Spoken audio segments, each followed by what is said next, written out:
Hello and welcome to this edition of FYI Weekly, your official source for City of Greensboro news and information. Guilford Metro 911 invites the public to browse its 2024 annual report. The publication showcases the agency's operations, providing dispatch and radio services for the cities, towns, and unincorporated areas that make up Guilford County. Guilford Metro 911 is progressive and responsive to the needs of the community by continuously introducing new and improved technical solutions. GM 911 Director Melanie Jones said we stand ready to fulfill our role as the first responder. I am proud of my team and their numerous accomplishments. Without their dedication and professionalism, we would not fulfill our mission of delivering high-level customer service to the community. In 2024, the staff recorded more than 700,000 calls while answering 99.9% of all 911 calls within 10 seconds. This marks one of the best figures in North Carolina. To access the Guilford Metro 911 annual report and data trends, please visit the city's website. The city's solid waste team is relying on smart camera technology to provide residents with personalized recycling feedback. This initiative is funded through a Community Waste Reduction and Recycling grant from the North Carolina Department of Environmental Quality. The smart cameras installed on 3 recycling trucks use visual recognition software and GPS to detect non-recyclable items in curbside bins. As recycling is collected, the cameras scan for contaminants such as plastic bags, garbage, yard waste, or styrofoam. If a contaminant is detected, a photo is taken inside the truck's hopper, highlighting the non-recyclable item. This technology enhances Greensboro's existing recycling contamination tagging program by automating the process. There are no fines or fees associated with the program, but repeat contamination may result in the removal of your recycling cart. Residents will be alerted about any contamination via a personalized postcard dropped in their mailbox. To learn more about proper recycling practices, download the GSO Collects app or visit the city's website. The demolition of the Belmead Street parking deck is underway. Street lanes and sidewalk closures will be in place for approximately the next 8 months. Lane closures near the work zone include the 2 southbound lanes of North Green Street from Belmead Street to south of Sternberger Place, closest to the parking deck. The eastbound lane of Belmead Street between North Elm and North Green Streets, and the southbound lane of North Elm Street from Belmead Street to the north of the crosswalk at Center City Park. Demolition of the parking deck will be conducted in stages as crews dismantle sections of the structure as safely as possible. The work schedule is subject to weather conditions and equipment availability. Heavy equipment will be transported to and from the site. Motorists can expect delays and should consider alternate routes. In late 2023, inspectors identified structural safety concerns at the Belmead Street parking deck, which resulted in the closure and shoring of the top 4 levels. Built in 1989, the deck closed permanently this past February. Future redevelopment options for the site are currently under consideration by the City Council. Cone Health has partnered with the city to share a series of brief and informative videos designed to inspire you to make better choices when it comes to healthy living. Following these tips is an easy way to help each of us improve our quality of life. Let's take a moment to check out today's news for your health. So common triggers for allergies are divided into seasonal and perennial. So seasonal ones would be the more traditional pollens. So there's tree pollen, which tends to pop up in March, April, and then there's grass and weed pollens, which kind of take over in May, June, and July. And then another pollen that is common in the fall is ragweed pollen. And it starts in August and continues until the first frost. The perennial allergens are ones that are in our home, so that includes things like pet dander. Molds are also one that can be both inside and outside. There are indoor molds, and then the outdoor molds are present during the wetter parts of the year. And then there are also dust mites. They live where we tend to sleep, so in our bed, in our pillows, they can live in the carpet, and they feed off of our dead skin cells. So once you figure out what you're allergic to, we have ways to avoid exposures to those allergens. So for instance, during the pollen seasons, you can keep your windows closed, tend to use your air conditioning, change your clothes when you come inside, taking off your shoes as you go inside. A lot of our patients like to wash their pets with a damp rag when they come inside the home. Some patients will have problems with gardening and mowing their lawns, and they get a lot of relief out of using a dust mask. We also do a lot of nasal saline rinsing. It does a couple of things. The salt water actually thins out your mucus and helps the mucus to drain from your sinuses and your nose better, and it also gets rid of all the pollens and the allergens in your nose, so it can stop that allergic reaction. We live in an age where there are a lot of great over-the-counter medications for allergies. Diphenhydramine is probably the oldest one, but it does cause some side effects like sleepiness. There are some great other medications that don't cause the sleepiness, such as cetirizine or fexofenadine. So you can try those to see if you get relief. And there are some fantastic nasal sprays, such as fluticasone or mometasone, that can block the allergic response in your nose. If you've done all those at home and you're still having symptoms, or you don't like taking a medication on a daily basis, I get that, or you want to figure out what is causing your symptoms, certainly seek allergist help and we can figure out what's causing your symptoms.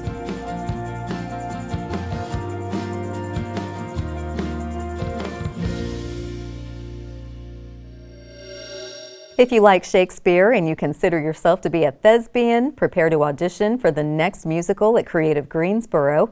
We'll have that story and more news coming up after the break. Stay with us.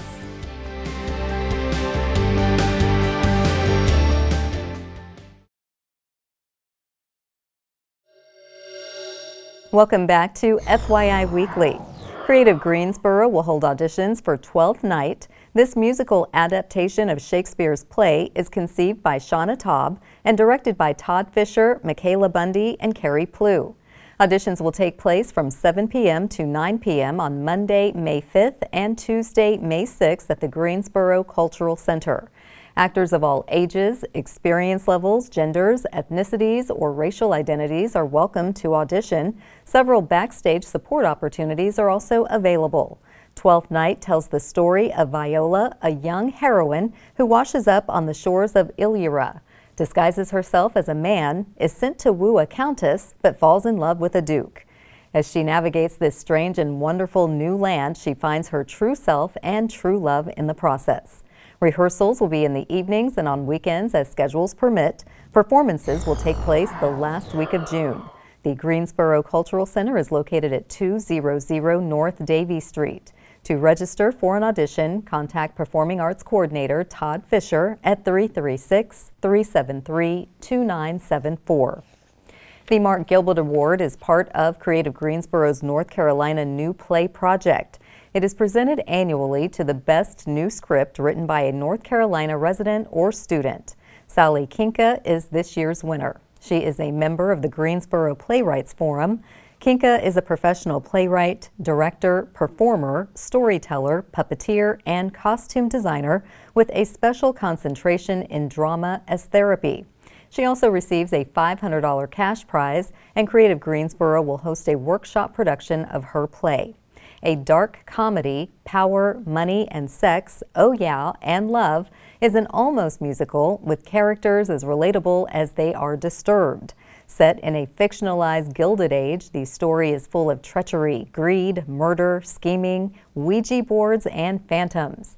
Creative Greensboro will produce the work as part of its 57th season in January 2026. The city's drama program emphasizes process over product and provides experiential learning while showcasing quality productions and having fun. Creative Greensboro has sponsored the Mark Gilbert Award for more than 32 years with support from the Gilbert Estate. For more information, visit the city's website. Congratulations are in order for the City of Greensboro. The North Carolina Forest Service and Arbor Day Foundation has presented the Tree City USA Award in recognition of Greensboro's commitment to sustainable urban forestry management. This marks the 34th year the city received the designation due to its tree conservation ordinances, the work of the city arborist, Arbor Day celebrations, and ongoing support for the Neighborhoods Community Tree Planting Initiatives in partnership with Greensboro Beautiful. Last year, approximately 300 trees were planted with the help of students from North Carolina A&T State University. This future tree canopy will enhance various city locations, including Gillespie Park, Bennett College, and Dorothy Brown Park. Depending on where you live in Greensboro, you may have noticed discoloration in your tap water for a short time. Coming up after the break, we'll check in with the Water Resources Department to find out the cause and the solution. Stay with us.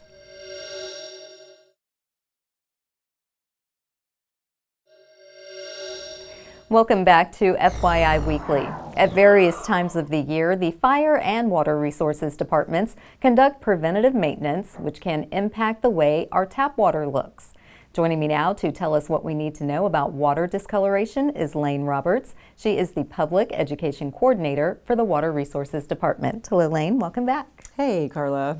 So tell us, when people see discoloration in their water, they tend to get a little concerned. So what are the specific causes of that discoloration? So it can happen for a number of reasons, some of the things you just mentioned. So for water resources, we do often have system upgrades to our water plants that might cause discoloration. We did just have some upgrades at our Townsend plant, and so that has caused some discoloration in the past few months. Currently, right now, the fire department is hosting their annual fire hydrant testing, Yes. and so that's very important. So we don't want to stop them from that important task that they do. But when anytime you open a fire hydrant, it has the opportunity to create discoloration. Because what happens is when the hydrant's open, the pressure changes, the amount of flow of water changes, and so the debris within the lines gets stirred up. Okay. So anytime you open a hydrant, you have an opportunity to create a disruption or Yes. discoloration. Okay, but it's Yeah. not harmful. Correct. Okay. No, not at all. And Yeah. if you notice when you turn on the tap and the water looks different, what should you do? Yeah, so if you ever do notice discoloration, we encourage you to think about a few things before you sound your internal alarm. So I've had a number of friends call me and say, my water is discolored, what's going on? And I say, well, first, is there construction in your neighborhood? Have you seen it on the street? Have you seen any crews in the streets doing something with a fire hydrant? Okay. Is there a water main break? So you want to think about construction projects. And then there are some scenarios where you can have discoloration coming from your internal plumbing. Okay. So those things could be gaskets wearing down. So sometimes there's particles that will be released from the rubber gaskets in your faucet or your aerator. So those can be like small particulates that float out through the Okay. water. Also, sometimes sediment from your water heater Sure. can create some disruption or discoloration. So identifying whether or not it's coming from your internal system or if you and all of your neighbors are experiencing this discoloration. So identifying if it's isolated is one thing to figure out. And then if you identify that all of your neighbors, including yourself, Okay. are experiencing discoloration, you want to call the city. So sometimes we will do the fire hydrant testing or flushing for water quality. And so when that happens, we will send out staff to go actually out and flush the hydrants for Okay. water quality. Okay. So if we get a call and it's in a neighborhood, for example, and we know that we've already had some complaints come through, we'll go out, or if we have staff already out there, we'll dispatch out and say, X address has additional discoloration. And so if you experience that, calling us is important, but identifying whether or not it's internal plumbing or everywhere is really important. So if the crews are out and about and they're flushing the system within a neighborhood, is that how you avoid any discoloration coming into your home? Yeah, so if crews are out in the streets, whether it be whether it be the fire department or the fire department, you want to not use water. So if you have to use water, use your cold water first to see if the water is coming into your system. Okay. Ideally, water should not be coming in and pushed or forced into your system unless you use it. Okay. That is when you have the opportunity to I'll say mix the discolored water with clear water. So if you want to avoid discolored water coming into your home, you want to avoid water consumption. If you have to use water, always test your cold water first, or really it's your water supply. We don't make cold water, but your water supply. Okay. And we do also, I want to mention that we want to encourage people to not use their dishwasher or their washing machines or anything else that might bring water into their home. So I know sometimes people might start their washing machine or their dishwasher and then run out to run an errand. If you happen to encounter service crews on the streets when you leave, you might want to hop back home and turn those off, because that's another way that discolored water can come into your home. Yes.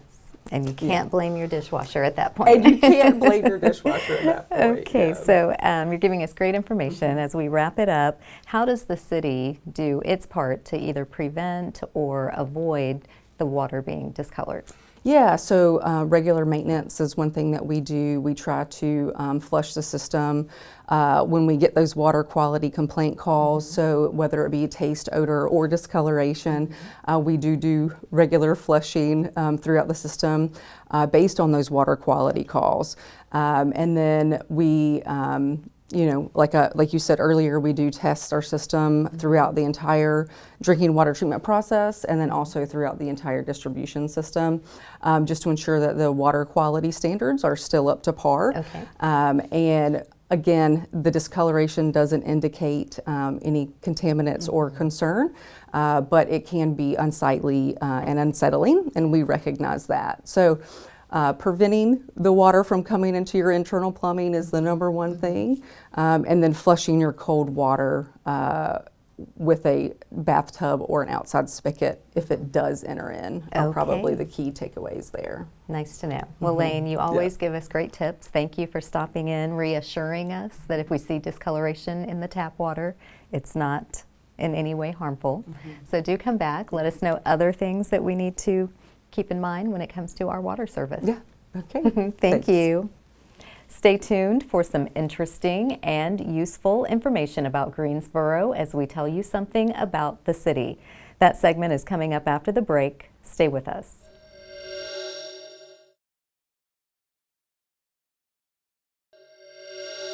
Welcome back to FYI Weekly. One way to stay informed about decisions that impact you and our city is by attending or tuning in to City Council meetings at 5:30 p.m. on the first and third Tuesday of the month. The fourth Tuesday is reserved for a meeting as needed. These City Council meetings take place in the Katie Dorsett Council Chamber on Level 2 of the Melvin Municipal Office Building, located at 300 West Washington Street. The public is allowed in person, but only in a limited capacity. Those who choose not to be in the building can participate virtually. The Greensboro City Council meetings are broadcast right here on GTN. The meetings are also streamed live on the city's website and on Cablecast. To review the council meeting schedule and agendas, please visit the city's website. Here's an opportunity to learn a little something about the city. Construction activity has begun at the site of the Windsor-Chavis-Noco Community Complex on East Gate City Boulevard. Crews are installing temporary fencing, an on-site office, and utilities. The asbestos abatement process is underway, and demolition of the existing Windsor Community Recreation Center is slated to begin this week. Scheduled to open in 2027, the Windsor-Chavis-Noco Community Complex will seamlessly combine the amenities of a library, recreation center, and park. The facility's community-based program design will serve as a model for collaborative delivery of lifelong learning, recreation, healthy living, and other vital services.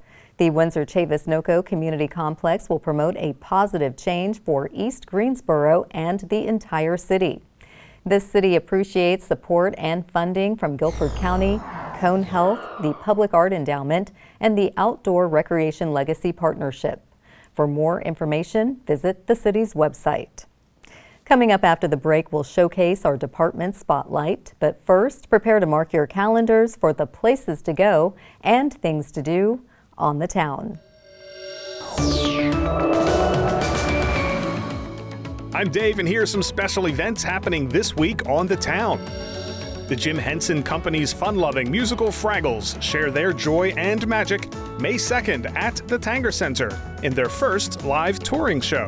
Fraggle Rock, Back to the Rock Live, is filled with the comedy, dancing, and music you expect from the Fraggles, which are portrayed in vibrant walk-around costumes. Find tickets for this family-friendly event at tangercenter.com. The Choral Society of Greensboro gives its annual spring concert May 3rd at the Huggins Performance Center at Greensboro College.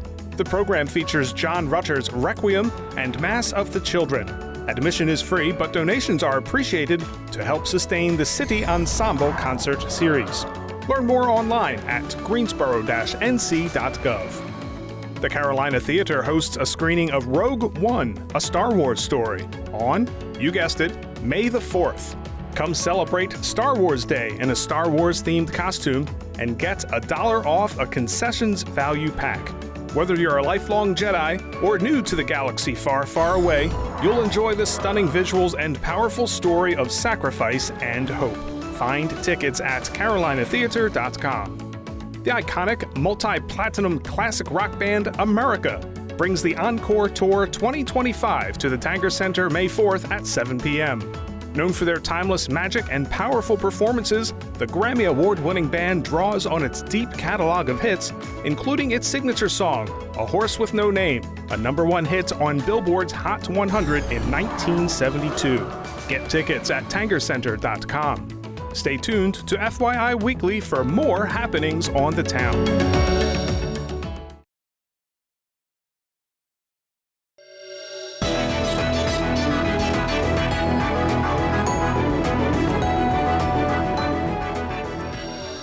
Welcome back. The City of Greensboro has more than 20 departments and several divisions committed to serving you, our residents and visitors. Let's go behind the scenes in our department spotlight. Registration is open for Red Zone, which is a multi-city youth football league for Greensboro, High Point, and Thomasville. Children ages 7 to 12 can sign up for football, while cheer is open to kids ages 5 to 13. Residents who have participated previously can sign up online for either program. Registration costs $75 and the deadline is Friday, July 25th. First-time participants should register in person at any recreation center or the Greensboro Sportsplex. Have your child's birth certificate and a Parents Association for Youth Sports membership card on hand at registration. Beginners Camp for cheer starts on June 2nd. The Advanced Camp starts on June 9th. Registration is $25 and open through Friday, May 23rd. For more information about youth football, contact Athletic Coordinator Phil Harden at 336-373-2955. For more information about youth cheer, contact Athletic Coordinator Tony Bird at 336-373-2794. Coming up after the break is our Way to Go GSO shout out. Stay with us.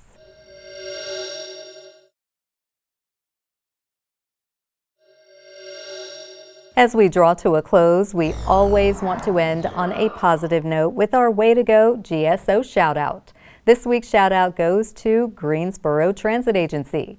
GTA has added the Greensboro Farmers Curb Market to the Hopper Trolley's destination stops. On Wednesdays from 8 a.m. to 12 p.m., the Hopper will follow its normal route and serve the J. Douglas Gallion Depot, North Carolina A&T campus, and the Yanceyville Street Farmers Market. The free rides will provide access to more than 100 vendors of fresh food harvested within a 100-mile radius of Greensboro. Way to go, Greensboro Transit Agency. That concludes this edition of FYI Weekly, but you can easily stay connected to the latest city news by linking to us on Facebook, Twitter, YouTube, and Instagram. Alexa users can subscribe to our 5-minute flash briefings, which airs on 90.1 FM, 100.7 FM, and 90.5 FM. Be sure to download both weekly podcasts, Talk City Greensboro and Talk City in Espanol, plus GTN is streaming on Cablecast. For all of us here at the City of Greensboro, thanks for watching, and we'll see you next time.